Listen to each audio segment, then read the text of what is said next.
I do want to ask you about the G20 part because we have seen instances in the past where major sporting events have transformed the image of a nation, whether it is the Barcelona Olympics, the Beijing Olympics, and so on.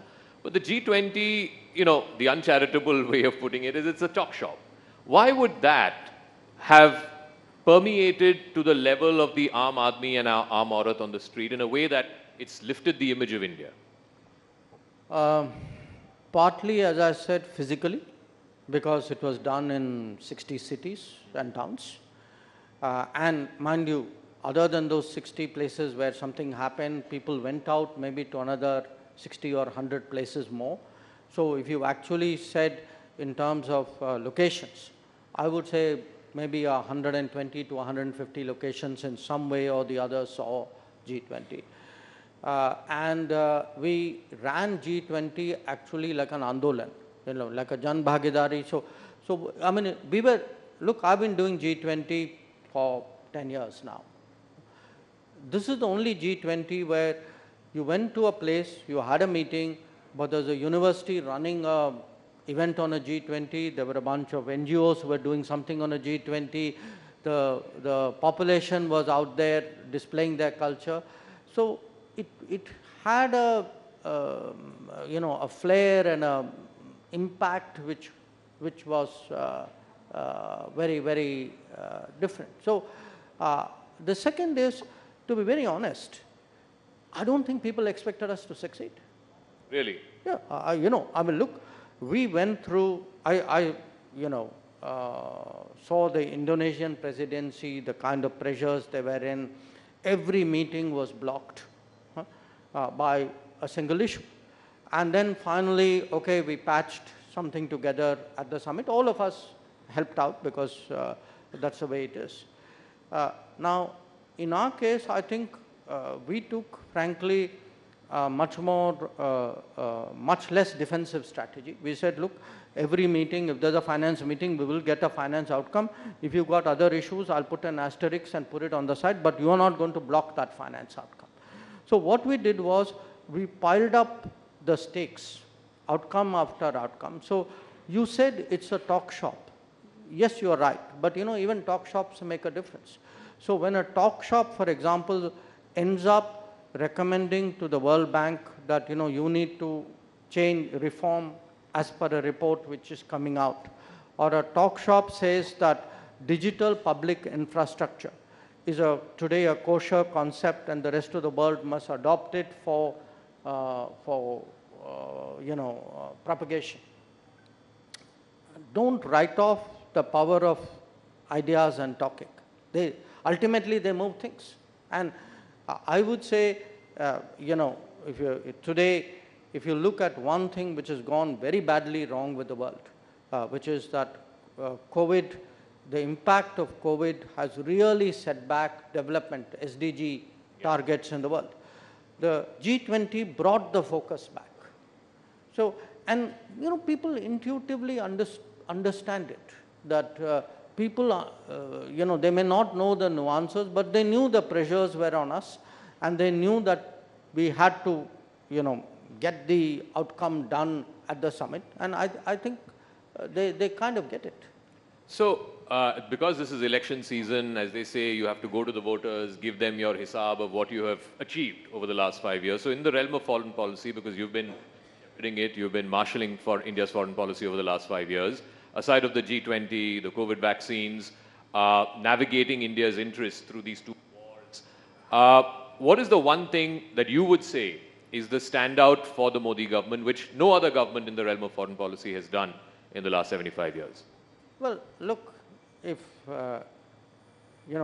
it's not an if, it is a when. When I go out and explain foreign policy of the last 10 years to people, I would actually tell them Modi ki guarantee works as much abroad as it does in the country. Okay.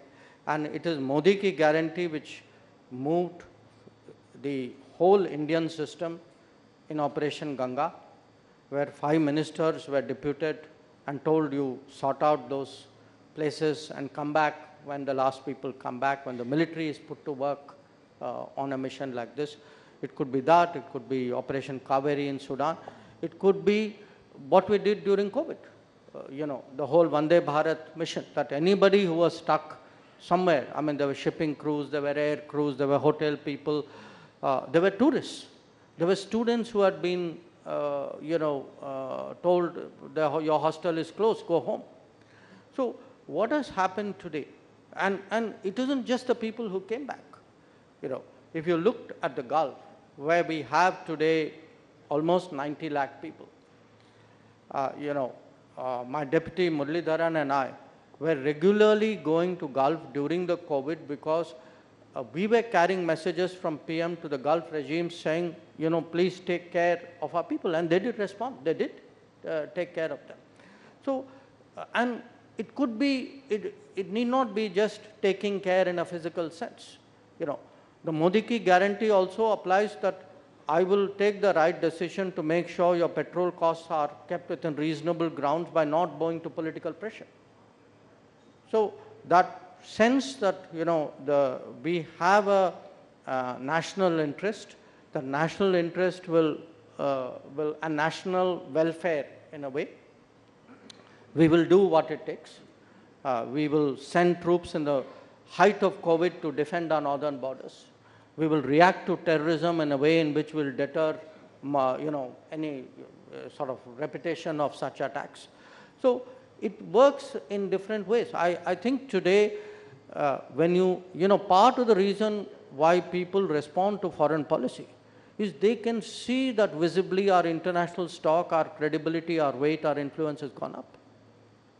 So just like the government puts its record to the people and says these are the things that we've achieved in the last 5 years, 10 years, the opposition also has a right to say that, look, this we think are the failures of the government when it comes to foreign policy. So they say, look at the whole situation vis-a-vis China. You mentioned that. The opposition's even gone to the extent of saying you've lost territory to China. Look at the neighborhood. Even friendly countries are not so friendly anymore. The situation with Pakistan is back in the back burner. With the West, there are serious differences on the Russia-Ukraine war, on the Israel-Hamas war. What would you say to that? What would you say to the opposition's narrative? Well, I would say, some of the places which, by the way, they said we had lost, were lost in 1962, if not before. So I'd say first go and get a lesson in history, possibly in geography. The second, we may have, differences with the West on Ukraine. But the purpose of foreign policy is not to agree with other powers on the basis of their interest. The purpose of foreign policy is to defend your interest and advance it. So if I have a difference, I have a difference. So what would the opposition like me to do? To get along with people and increase my petrol purchase, price at which I buy fuel? So, I mean, let's get the parameter of judgment right. I still say that if you look, or take Pakistan, yes, today our relations are very, at a formal level, are very minimal. But why has it happened? It has happened for two reasons. One, because we have put terrorism fair square at the center of the relationship. And number two, the Pakistanis reacted to our in my view, a long awaited, something which should have been done much earlier, decision on 370. So what would the opposition want us to do? Not do 370 because it will upset Pakistan? Or talk to Pakistan ignoring that they do terrorism? Actually, that's what the opposition was doing. So if you ask me, look, foreign policy is not run as a global popularity exercise. It is run, and I mean, if you have an appeasement mentality at home, you will take it outside. So one of the points you mentioned, and again, this is the latest sort of criticism against your government, points of difference, if you will, with the West, is on the CAA, the Citizenship Amendment Act. The US State Department has reacted to it. I think the MEA has also put out a formal statement against it. When you speak to your Western counterparts, how do you tell them that this is not a discriminatory law, that people are not being discriminated basis their religion? Well, actually, it isn't when you speak. I have spoken. When CAA was passed, I did speak. Even now, I continue speaking. And there were 2 points I made. I actually, I had a meeting with all our European colleagues, EU colleagues. I'd gone to Brussels at that time. And I asked each one of them to look at the citizenship pathways which they have in their respective countries. And can you tell me that there is no criteria by which you will fast track a certain category? Every one of them has something. It could be religion, it could be historical, it could be language, it could be ethnicity. The fact is, and the US, I'm on record as giving multiple examples of that. So look, do understand, this is an issue of correcting a certain situation of our history. And it is a question of being just, of being fair to those people who were caught on the wrong side of history at the time when partition happened. And who at that time, whose welfare people worried about even then. So, and as I said, this is not unique. I mean, if you go around the world, in different parts of the world, history has stranded people in different situations. Now, you can either be completely heartless and utterly calculating and say, well, it doesn't matter, who cares what happens. But if you look at the predicament of these people, these are stateless people who are stateless because of no fault of theirs, because political leaders of a certain era got it wrong. Somebody is righting a wrong. They are not wronging anybody. They are actually righting a situation where a wrong has been done to many people. You mentioned, not in a direct way, but in a tangential way about this in your book as well, Why Bharat Matters, as to why you believe, and you've made a case for it, it's for up to people to agree or disagree with it, that because of that mentality that you referred to in the first few decades after independence, there were missed foreign policy opportunities, particularly vis-a-vis Pakistan and vis-a-vis China. And vis-a-vis the US. And vis-a-vis the US as well. So, but some would say, now you have the benefit of hindsight to make that argument, to make that case. Perhaps in the 50s and 60s, that case would have been looked down upon or may not have been entertained.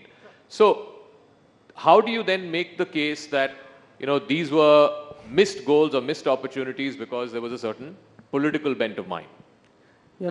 I saw that argument coming, and therefore I had anticipated it. So, a good batsman. So let me tell you.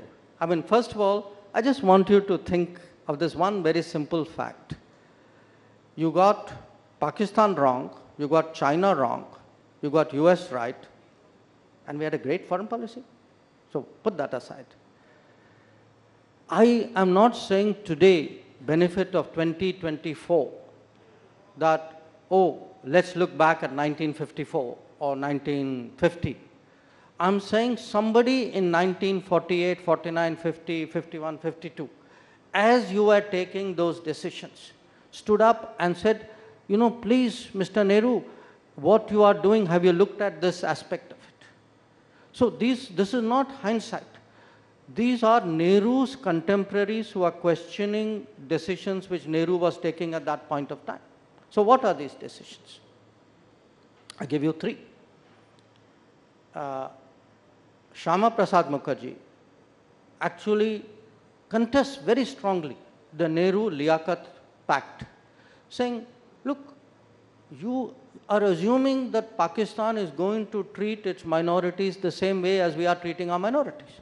But the very nature of creation of Pakistan and the regime which has come into being is very different. So how can you possibly make, such a fundamental misreading of these guys? And mind you, this is just 3 years after partition. Okay.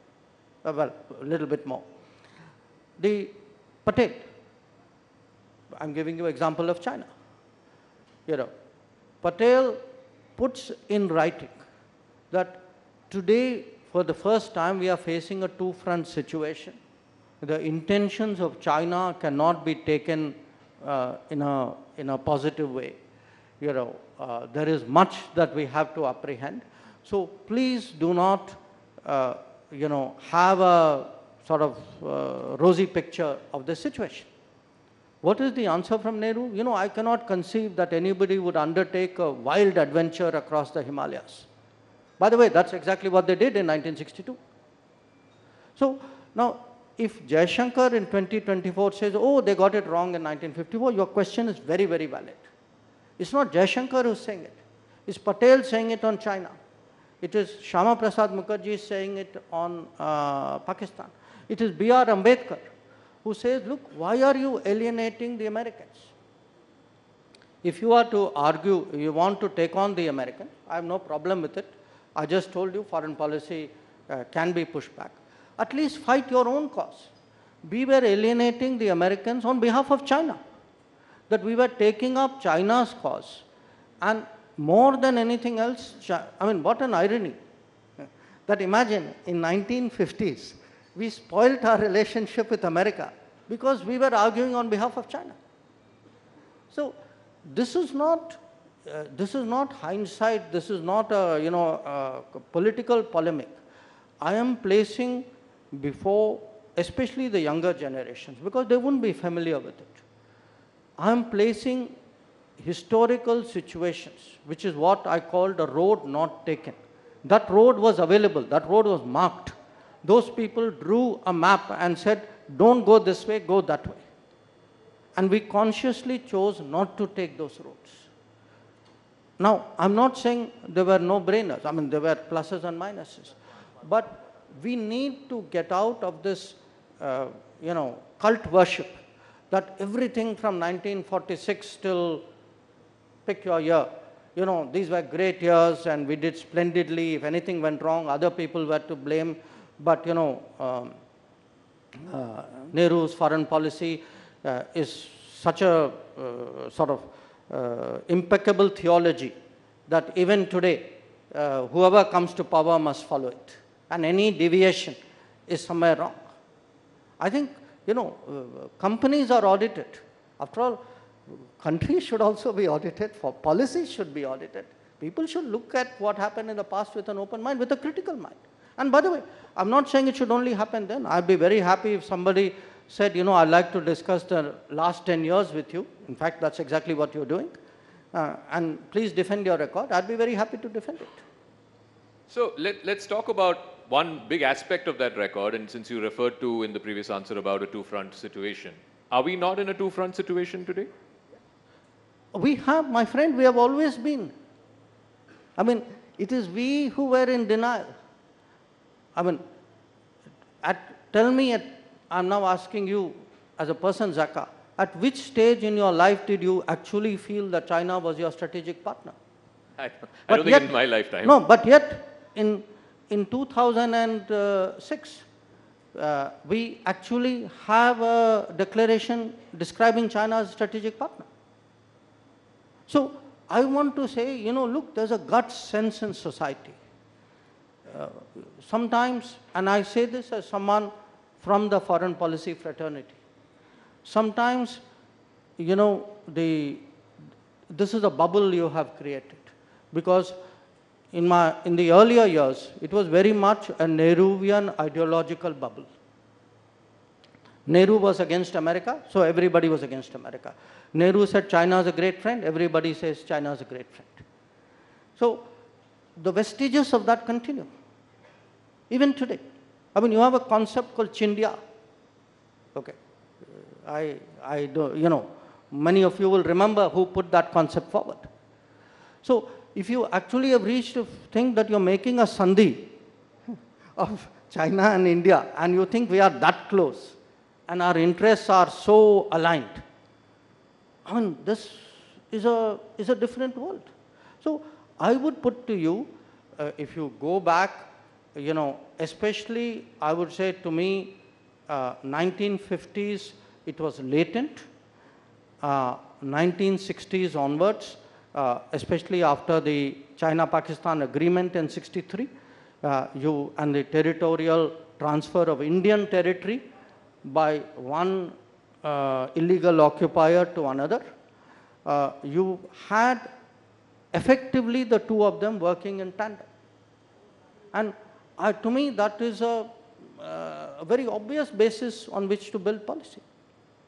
So let me now come to domestic politics. We've got the last 15, 16 minutes now. In the last 5 years, we have seen the transformation of Dr. Jaishankar from diplomat to foreign policy scholar. Now you're a full-blooded politician. So tell us, why is the Prime Minister spending so much time in southern India? Every day, every other day, he's in South India. In the last elections, in the last Lok Sabha elections, out of 129 seats in the 5 states in southern India, the BJP won just 29. A bulk of it came from Karnataka. Why do you in the BJP believe this time the south will be your new frontier and you'll be able to conquer the new frontier? Well, you know, if I applied that logic, I could apply it to the rest of the country. There was a time, there were many states where there were no BJP MPs. So, in a way, every state, I mean, for a party like BJP, was a new frontier at some point. Why today, I mean, I don't know how many of you saw the pictures of the Prime Minister's road shows in Coimbatore and Palagat, etc. Look at the response that he is getting. So, my sense is, I mean, ultimately the results will tell.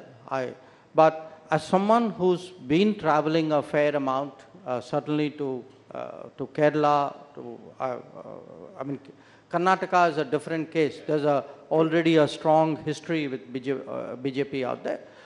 My sense is, political opinion in those states is changing.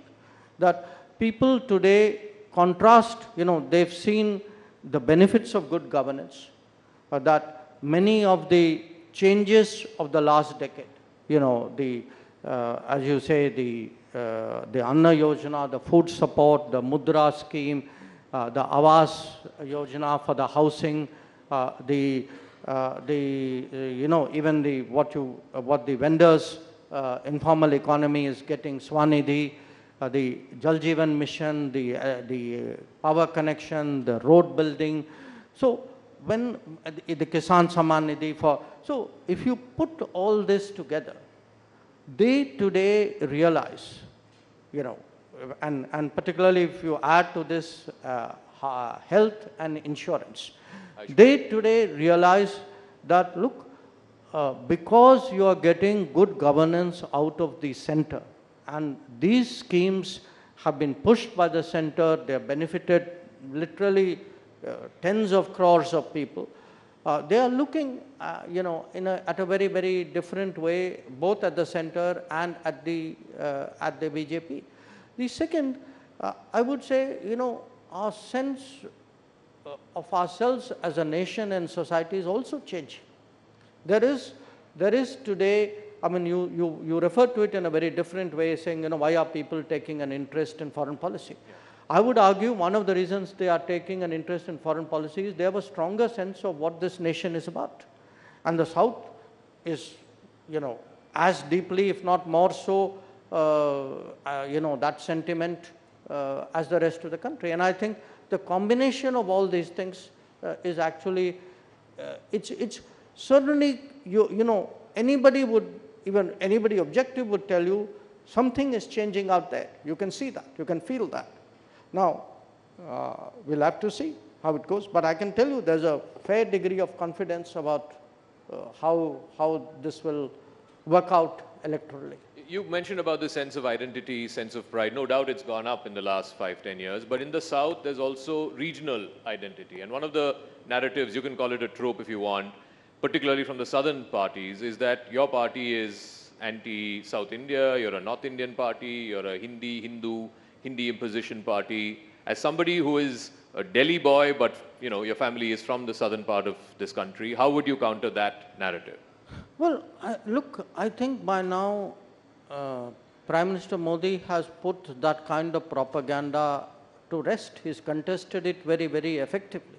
But you have not had a Prime Minister of this country who has so visibly associated anything national with what you would call regional issues. I mean, it could be, the fact that we've taken foreign policy out there, the fact, I mean, even the parliament, the single issue, the fact he did Kashi Tamil Sangamam, yeah. Sangamam, or in fact also, a Tamil Saurashtra. So he's taken enormous pains to actually counter that kind of propaganda which has vitiated our politics for many, many decades. And my sense is today you're getting that traction. My next question is in two parts. First part, I know you'll dodge, but I'm still going to ask. But the second part is a little more weighty. The first part is, are you contesting the upcoming Lok Sabha election? Second part? The second part is, does it make a difference in your, practicing of foreign policy if you're an elected politician as opposed to one who is nominated to the Rajya Sabha? It's a hard one because if you look at the previous foreign ministers of India, you've had a mix. Many, I mean, my immediate predecessor, Sushma ji, was from Lok Sabha, and many of her predecessors. So it's a mixed issue. The fact is, today, certainly speaking from a BJP perspective, I can tell you how much focus there is on constituency, on ensuring delivery, on making sure that last mile, that leave no one behind message goes through. So when I look at my, I'm a parliamentarian of 5 years juniority. So I'm still a relatively new person, and therefore I'm very curious how does that peer group work. And I look at especially the effort which Lok Sabha MPs put in, and it's staggering. I mean, it's not, by the way, that the Rajya Sabha MPs have a ball. I mean, because certainly where the BJP is concerned, I mean, you have governance responsibilities, you have party responsibilities. I mean, you are on, really it's a 365-day kind of calendar. But there's always that balancing your focus and attention with what are foreign policy issues, with other responsibilities that you may have. It may be Lok Sabha, it may be something else as well. You've had ministers who were not Lok Sabha members, but who as foreign ministers had many other responsibilities to do. So you're not answering the first part? No. No. No, but since you said that the BJP gave so much attention to constituencies, is there a preferred constituency that you would like to fight from if the party asks you to? No, I think when I said I wasn't answering the first part, bowling a googly still doesn't mean the ball is going to be played. Okay, let's run you through the last 5 minutes of questions. It's a bit of a rapid fire, if you will. One foreign policy person that you have been inspired by in your career, both as a diplomat and now as a politician? Well, look, what happens if you pick somebody, I mean, I have some, if I look at the peer group of ministers, there would be there are people for whom you have genuine respect. The problem when you get into names is you name somebody and you don't name many others. But over a period of time, I would say, there have been people who, from their sort of respective perspectives, who were great authorities, who kind of dominated the scene. In many cases, it helped that they had longevity. In some cases, they may not have had that kind of time. But still, so it's safer in a way for me also to go back a little bit and pick. I mean, when I first entered the foreign ministry, I started my career in Moscow, and Andrei Gromyko was the foreign minister.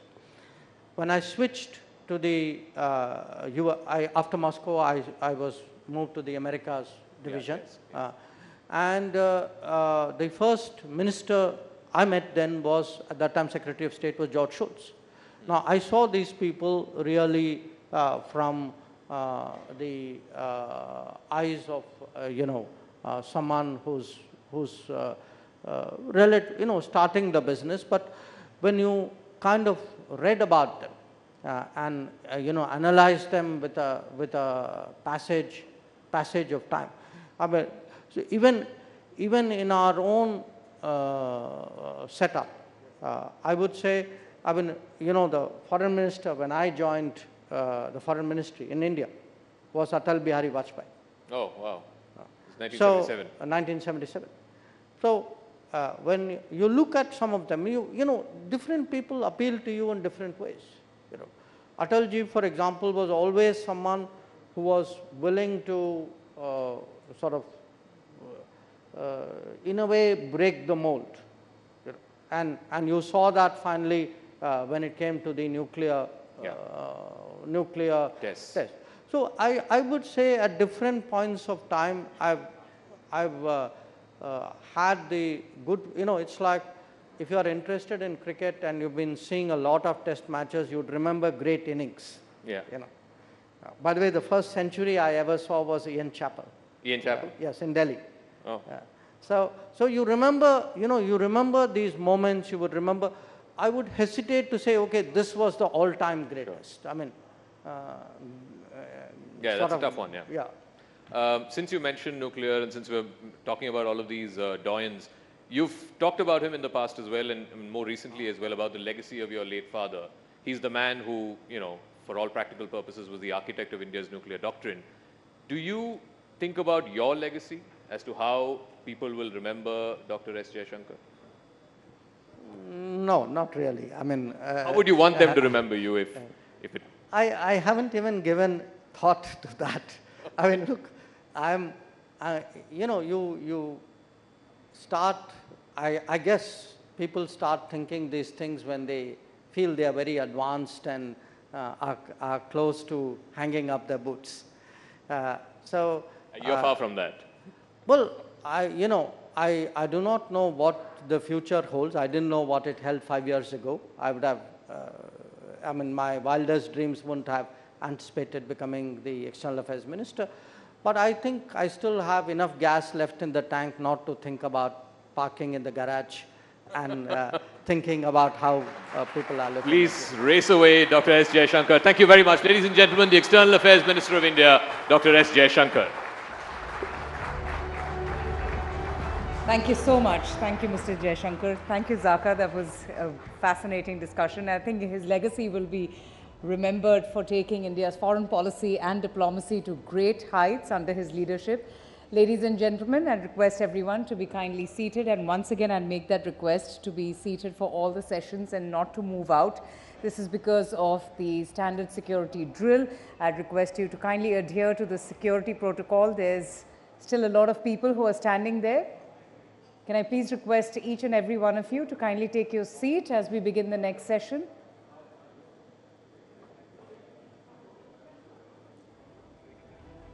All right.